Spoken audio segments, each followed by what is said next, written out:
Steve Sarkisian gave some insight on what he thinks could be the best position for the Longhorns in 2025. What is it? And do we agree? We'll discuss on today's episode of Locked On Longhorns. Intro.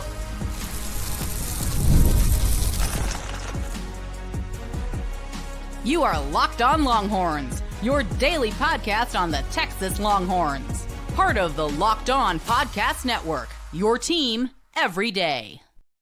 Welcome in. You are locked on to the Texas Longhorns. I'm your host, BK Brad Kellner, Texas grad, Austin native, and longtime sports radio host here in the Lone Star State. Thank you for making Locked On Longhorns a part of your day every single day. We're free and available wherever you get your podcasts and on YouTube as well. Please like, subscribe, leave a comment, and tell your Longhorn friends about Locked On, your team every day. Today's episode is brought to you by FanDuel. Right now, new customers can get $200 in bonus bets when your first $5 bet wins. Steve Sarkisian met with the media earlier this week to discuss a number of different things surrounding Texas football and spring practice. And Coach Sark was asked about the new look Texas secondary, which of course features two new coaches following the departures of Terry Joseph and Blake Gideon, and two new starters as well following Jahdae Barron and Andrew Makuba's decisions to enter the NFL draft. So how is the defensive backfield looking so far this spring? Here's Steve Sarkisian. A healthy competition right now. I think when you assess it, one thing we've worked on this spring is we moved Gilbo to corner. We know who he is. He's got banked 500 and something reps at star. So to get him back at corner to see what that looks like. Obviously, Manny is back this year. Kobe Black's had a good spring. Warren Roberson's had an excellent spring at corner so far. And then you got some new faces, right? The Cade Phillips of the world's, some new guys there at star.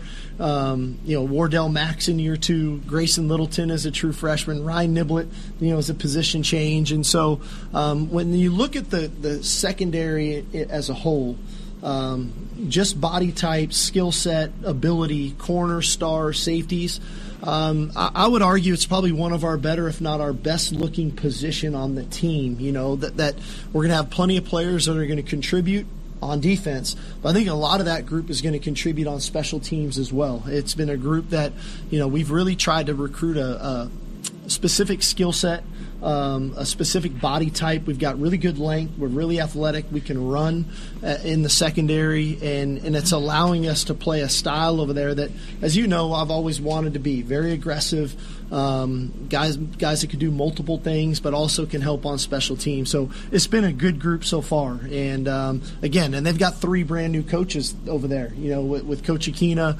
with Coach Orfe, and Coach Hudson. So there's been a transition for that too, even for our veteran players. It's a new voice, right? There's new terminology. There's some subtleties that we're tweaking with the system. So it's been really good though so far, and I've been impressed. But just like the offensive line, two steps forward, we can play coverages great for two plays. Then we can't bust one and give up a big one. So we're trying to find that right continuity there. Quote, I would argue it's probably one of our better, if not our best looking position on the team, end quote. There's Steve Sarkisian talking about the Texas secondary and about the midway points of spring football. And that's great to hear. And he's saying that despite losing the Thorpe Award winner in Jahdae Barron, and despite losing Andrew Makuba, who made a tremendous impact on the Longhorns defense in his only year in Austin. Those are big shoes to replace with both of those guys. But Steve Sarkisian sounding very confident that the Longhorns have the horses waiting in the wing to replace both of them. And I kind of want to break that down piece by piece. Obviously, that was a lengthy bit of audio that we just played from Coach Sark, but he started by talking about Jalen Gilbo, who is trying to do what Jahdae Barron did last year, and that's moving from the star position to an outside corner position. Obviously, it worked for Jahdae Barron. He won the Thorpe Award, and he's about to be a first-round pick in the NFL draft that starts 2 weeks from tonight. If Jalen Gilbo can be 80% as good as Jahdae Barron was on the outside, then that is going to make a huge difference for this Texas defense, and that's going to ensure that there's no big drop-off for this Texas secondary. I'm excited to see what Jalen Gilbo can do. He's a senior going into his 4th year with the program. He's been a part of this thing for a long time. He knows the terminology. He knows the defense incredibly well, and we'll see if he can make that move as seamlessly as Jahdae Barron did. Then Steve Sarkisian talked about Manny Muhammad. Y'all don't sleep on Manny Muhammad. I know he had a rough end to the 2024 season, and he was burnt toast at times in the college football playoff, especially in that first-round victory against Clemson. But Manny Muhammad had a really good year. I know in the playoff, again, he struggled, and those were the biggest and most important games, and everybody was watching Manny Muhammad really get tested down the stretch. But this guy was really good during the regular season in the SEC, and he was Texas's best corner as a true freshman in 2023. So the skill set is there. It was a really highly touted recruit, and I think pairing him with Dwayne Aquina is going to help a ton. And this can be a contract year for Manny Muhammad. He's going into his 3rd year in Austin. If he puts it all together, I think he could end up being a first-round pick in the 2026 NFL draft. I know some of y'all are probably laughing at that and shaking your head, again, because of the way this past season ended for Manny Muhammad. But I'm still a believer. I'm a Manny Muhammad truther, and I think he is going to have a great year for the Longhorns in 2025. So you look at the projected starting 5 for the Texas secondary. You've got Michael Taff, a redshirt senior, and we could really spend the entire segment talking about how good Michael Taff is and how important he is for this Texas defense. That was obviously huge news when he announced that he was returning for 1 more year. But you've got Taff as a redshirt senior. You've got the aforementioned Jalen Gilbo as a senior. You've got Manny Muhammad going into his 3rd year as a starter. You've got Jelani McDonald going into his 3rd year with the program. And then if Derek Williams Jr. is able to come back from his injury, he's a redshirt sophomore, which means this will be his 3rd year with Texas football. So a lot of talent, a lot of experience, and you've got a lot of depth at those spots as well. You heard Steve Sarkisian talk about guys like Wardell Mack and Xavier Filsaime and some of the true freshmen who are already showing some great things in spring practice. I don't think the Longhorns need to rely on any true freshmen there because they've got enough talented, experienced guys in the secondary, but they have recruited incredibly well at those 3 spots if you're talking corner, safety, and star. And I think Texas, again, has a ton of talent and experience with their starters, but also, those guys rotate in and out all of the time. And knock on wood, if anybody gets injured, I think Texas has some supreme talent that would be ready to step up and take some reps if needed when we get to the fall. Of course, you've got Jonah Williams, the 5-star, who's obviously playing baseball right now, but the sky is the limit for him. You got a guy like Cade Phillips, who is getting rave reviews in his first few weeks of spring practice with the Longhorns. Again, Texas has done a tremendous job recruiting elite talent in its defensive backfield, and we've seen that pay dividends. We saw it pay dividends last year, and I know Texas damn near had an identical year in 2024 as what they had in 2023, right? Making it to the college football playoff semifinal, making it to a conference championship game. Hell, 2023, they won it. 2024, they didn't. So you could argue 2 years ago was a better season than last year. But I really enjoyed watching the 2024 Longhorns a lot more than the 2023 Longhorns because the secondary didn't suck.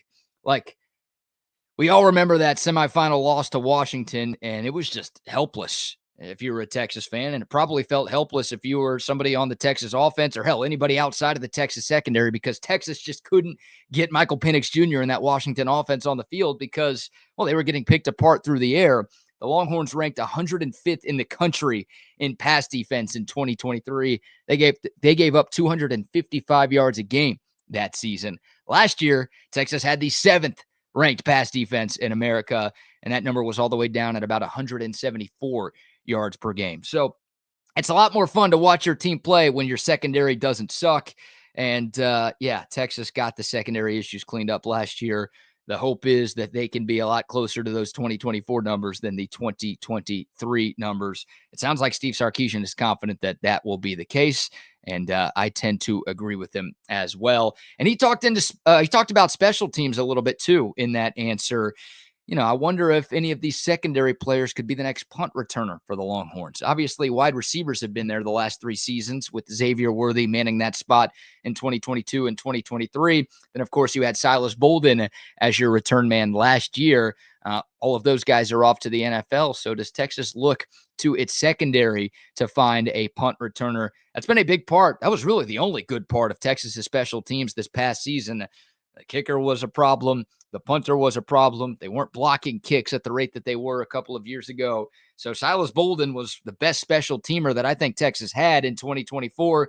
We know how explosive Xavier Worthy was in the return game in the years prior.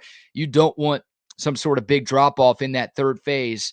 I wonder if any of these secondary players, again, could take over for Silas Bolden at punt return. But there's Steve Sarkisian talking about the secondary, saying despite the losses and despite the turnover with the coaching staff, he feels like that may be the best position on the team here in 2025. And I tend to agree with him. I think there's a chance that group is elite this season. What say you? If you're watching on YouTube, comment below with your thoughts. What do you think will be the best position group for Texas football in 2025? All right, we've got some insider nuggets from Texas spring practice from our man Chip Brown of Horns 24/7. We'll start with the offensive side of the football, more specifically, how the quarterbacks are looking.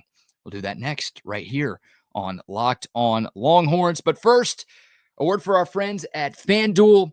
The NBA playoffs are almost here, and FanDuel is giving new customers an incredible way to get in on the action. Right now, when you join FanDuel and you place your first $5 bet, you're going to get $250 in bonus bets if your bet wins. FanDuel makes betting so easy. You can go to their website, fanduel.com, or you can download their mobile app, place all of the bets right there, and you can bet on teams, you can bet on player props, you can bet on whatever you want with FanDuel. They make it easier than ever before to cash in on the NBA playoffs. And of course, you can do live bets as well. So if you miss getting your bets in before tip-off, they've got you covered once the game has already started. So many ways to win and so many ways to win big over these next few weeks during the entirety of the NBA postseason. Don't miss out. Head over to FanDuel.com and claim your $250 in bonus bets today. Again, head over to FanDuel.com and claim your $250 in bonus bets today. All right, back here on Locked On Longhorns, your team every day. Some insider spring practice nuggets from Chip Brown of Horns 24/7. We'll focus on the offensive side of the football today. We might spend more time talking about the rest of the defense tomorrow, but we'll start with the offense, and more specifically, we will start with the quarterbacks, and most specifically, we will start with Arch Manning.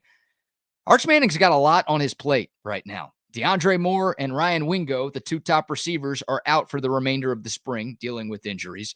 Jordan Washington, one of the top two tight ends on the depth chart, is out right now, dealing with a collarbone issue.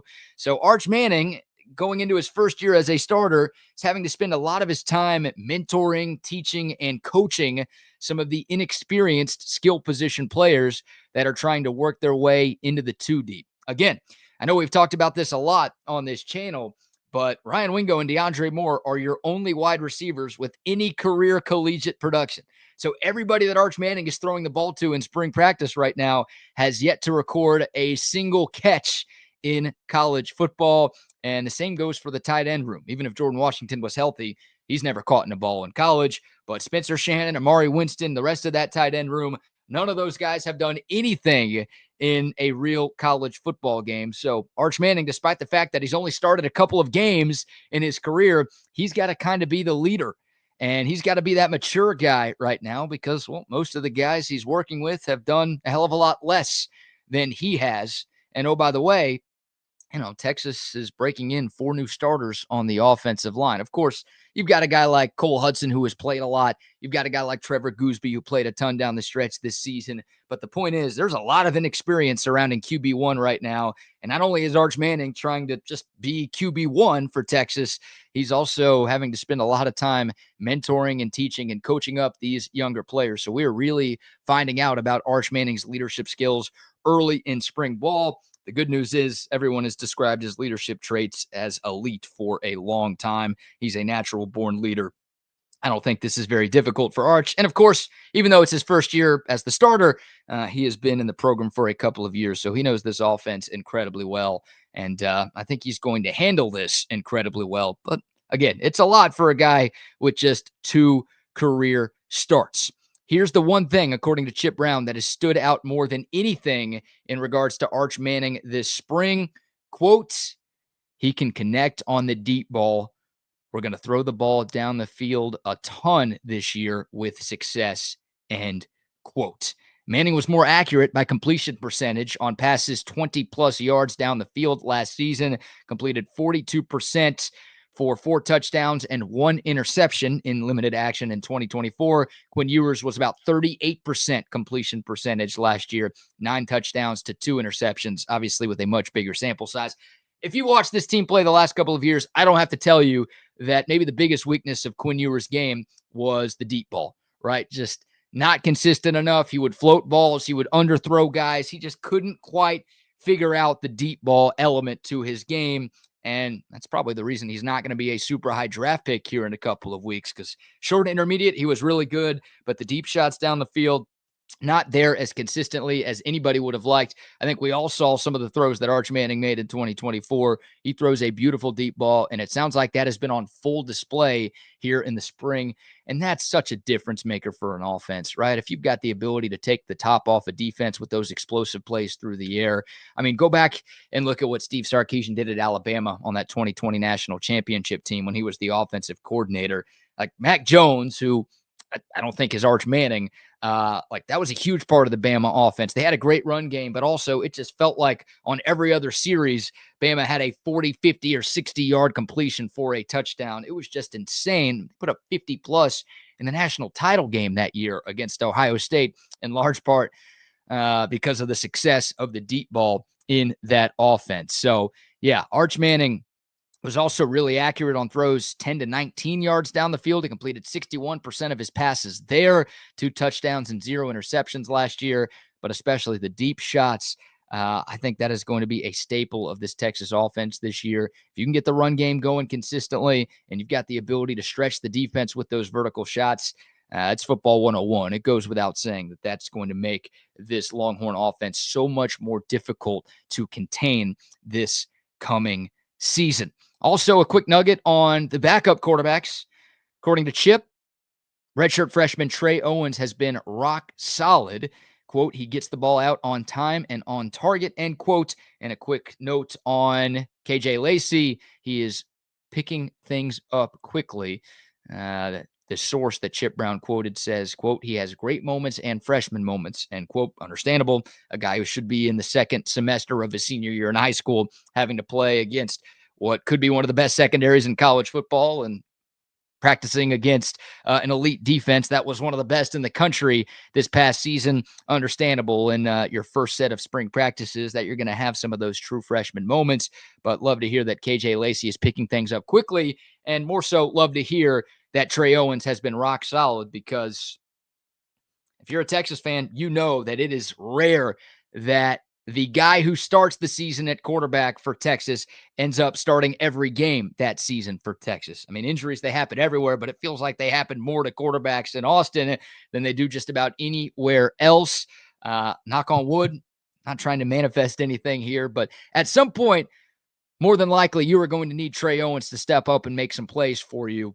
And all we've really seen from Trey Owens is what he did in the spring game last year. I wish there was a spring game this year so we could see a little bit more from the redshirt freshman, but he is going to have his number called at some point this year. Obviously in mop-up duty and some blowouts he'll play, but again, in some big moments, I think his number is going to be called. So I like to hear that he is having a good start to spring practice, and hopefully we hear more of the same on Insider Reports as we progress through the month of April.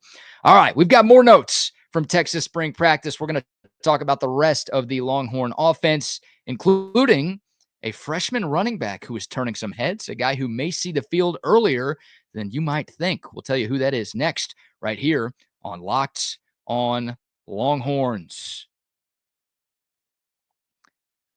All right, back here on Locked on Longhorns, your team every day. Final segment on today's show. Some insider nuggets for the rest of the Texas offense as we sit at just about the midway point of spring ball. We'll shift to the running backs here. According to Chip Brown of Horns 24/7, Quintravion Wisner has been the best of the bunch. No surprise there. He did rush for over 1,000 yards last year, and he is your leading returning runner for the Texas Longhorns. Trey Wisner has been the best of the bunch, followed by Jarrett Gibson. Of course, we're all awaiting the return of C.J. Baxter from a knee injury that wiped out his 2024 season. But a name to maybe keep an eye on, true freshman James Simon. According to Chip, he has displayed some key ingredients that will give him a chance to make an impact sooner rather than later. One source that Chip quoted said, quote, he is a clone of Jarrett Gibson, but with better hands catching the ball out of the backfield, end quote. Jarrett Gibson last year as a true freshman had 78 carries for 377 yards and 4 touchdowns. Can James Simon give you that this year? I think it's going to be a little bit tougher, barring injuries. Obviously Texas had 2 running backs get hurt in fall camp, and those 2 guys didn't play for the entirety of the season, which opened up the door for Jarrett Gibson to get some more run, especially earlier in the year. So, knock on wood, you want everybody to be healthy in that room this year, which might make it a little tougher for James Simon to get some PT. But man, if he is a clone of Jarrett Gibson, but he's got better hands and he's better at catching the ball out of the backfield, we all know how important the running back position is, not only as a runner, but also as a receiver in the Steve Sarkisian offense. Trey Wisner had more than 40 catches last year. Jaden Blue had more than 40 catches last year. Hell, that guy had 2 receiving touchdowns, the only 2 touchdowns that Texas scored in that semifinal game against Ohio State. So that's a big part of the offense, and Steve Sarkisian wants that in his running backs. So if James Simon is doing that in the spring, I love hearing that he might make an impact earlier than we expect. Keep an eye on him. The 4-star from the state of Louisiana. He was the 13th ranked running back in the class, so not the highest graded recruit that the Horns brought in the number 1 class this year, but maybe he'll make an impact. And going back to Trey Wisner, Wisner was the 33rd ranked running back in his class a couple of years ago, and looked what he's turned into during his time on the 40 acres. Obviously, it took him a couple of years to get to where he's at now, but sometimes you throw the stars out the window. Sometimes it's the lesser talked about guys who come in and end up making a bigger impact than some of the 4 and 5 stars. So excited to see what James Simon can do. Again, I kind of figured he was going to get buried on the depth chart, and playing time would be tough for him to find, considering you've got Trey Wisner and Jarrett Gibson and C.J. Baxter, all guys who have played and had success at this level ahead of them, plus Christian Clark coming off that torn Achilles. Like, he's just older and he's been with the program longer than James Simon has. So I figured all of those things would make it difficult to have James Simon get some reps when we get to the fall. But it sounds like he is learning very quickly, and I think Steve Sarkisian had some good things to say about James Simon in that press conference on Tuesday as well. So remember that name. Some quick nuggets on the tight end position. If the season started today, Spencer Shannon would be this team's starting tight end. Of course, Jordan Washington is out with a broken collarbone, so he couldn't play if there was a game this weekend. But Spencer Shannon, 6'7", 251, the redshirt sophomore, he would likely be your guy if the season opened this weekend. But Chip says the tight end who has opened eyes as a pass catcher through the first 7 spring practices is freshman Amari Winston, who had a touchdown catch in last Thursday's scrimmage and has proven to be a guy with excellent hands in addition to being a willing physical blocker. Winston, 6'1", 246, another one of those dudes that wasn't at the top of the list of recruit rankings for Texas in this class of 2025, but he's getting opportunities to play because the other freshman tight end, Nick Townsend, is not here for the spring because of that injury to Jordan Washington. And of course, the fact that the Longhorns' top 3 tight ends from last season are no longer with the program. That is opening up the door for freshman Amari Winston to get some more playing time, and it sounds like he is making the most of his opportunities. We've talked about it. The transfer portal opens up next week. I think the Longhorns need to bring in a tight end with some sort of skins on the wall in college. So, it's probably not good news for Amari Winston's chances to make an impact in 2025. But again, love hearing that some of these early enrollee freshmen, and not just the 5 stars, the Justice Terrys of the world, the Jamie Frenches of the world, no disrespect to those guys, but love hearing that some of the lesser hyped guys are making some things happen through the first part of spring practice. So excellent hands and a willing physical blocker. It's what you need as a tight end. And, man, Texas has gotten so much production from the tight end room these last 3 years with JT Sanders in 2022 and 2023 and Gunnar Helm this past season. You don't want there to be a big drop-off. We'll see what Texas does in that room. But Amari Winston making some things happen. And last but not least, the offensive line. No surprise here, but Chip reporting that the first team O-line from left to right, Trevor Gooseby, Neto Umeozulu, Cole Hudson, DJ Campbell, and Brandon Baker. Of course, DJ Campbell, your lone returning starter on the offensive line. Cole Hudson has been a part of this thing for a while. He's gotten snaps at right guard. He's also gotten snaps at center. No surprise that he is the likely replacement for Jake Majors there. Trevor Gooseby showed some great things when he was called into action in that A&M game and also in the SEC championship and in the college football playoff. That guy had to play a ton in some of the biggest games of the year for the Longhorns and did a great job. So, he's earned that left tackle spot. And then Neto and Brandon Baker, those are the two lesser-known guys. Neto going into year 3. Has been getting rave reviews from this coaching staff so far this spring. And then Brandon Baker, the 5-star in the class of 2024, one of the most talked about recruits from a year ago. He wasn't starting spring camp as the starting right tackle, but it sounds like, by the third or fourth practice, Brandon Baker had taken over as the starter at right tackle and has been getting the majority of first-team reps ever since. So, yeah, 5-star. If that guy can live up to the hype, then Texas shouldn't have too much of a problem at right tackle. The second-team offensive line, Nick Brooks, the true freshman at left tackle. Redshirt freshman Nate Kibble at left guard. Junior Connor Robertson at center. Sophomore Jaden Chapman at right guard. And sophomore Andre Kojo at right tackle. Nick Brooks, another guy who has been getting all sorts of love from the coaches and from the insiders in spring ball. Scary to think that you're one tweak away from a true freshman having to play left tackle, protecting Arch Manning's blind side. Hopefully Trevor Gooseby, hopefully all these guys stay healthy, but Trevor Gooseby, very, very important to the success of the Longhorns. Nick Brooks, again, doing some great things. He looks the part, but that's a scary thought right there that he might be your backup at left tackle. Hopefully we continue to hear some great things from him as we move along through the off season. So there you go. Some insider nuggets on the offensive side of the football. We'll talk more about the defensive side of the football tomorrow. And also Steve Sarkisian has kind of hinted towards a position group that he thinks could give the Longhorns some problems this coming season, and not in a good way. We'll have that on tomorrow's show as well, plus plenty more from around the 40 acres. But that's going to do it for today's episode. Thank you for making Locked On Longhorns a part of your day. For your next listen, check out the Locked On NFL Draft Show with Damian Parson and Keith Sanchez. Your favorite Longhorns and your favorite college football players from around the country are getting ready for the next level. Get the latest draft rankings, rumors, and news every day. Find Locked On NFL Draft on YouTube or wherever you listen to your podcasts. Appreciate y'all tuning in. Reminder to like, reminder to subscribe, reminder to rate, reminder to share, and reminder to tune in each and every day right here on Locked On Longhorns. Always appreciate y'all. Until next time, horns up, mic's off. We'll see y'all soon. This is Locked On Longhorns.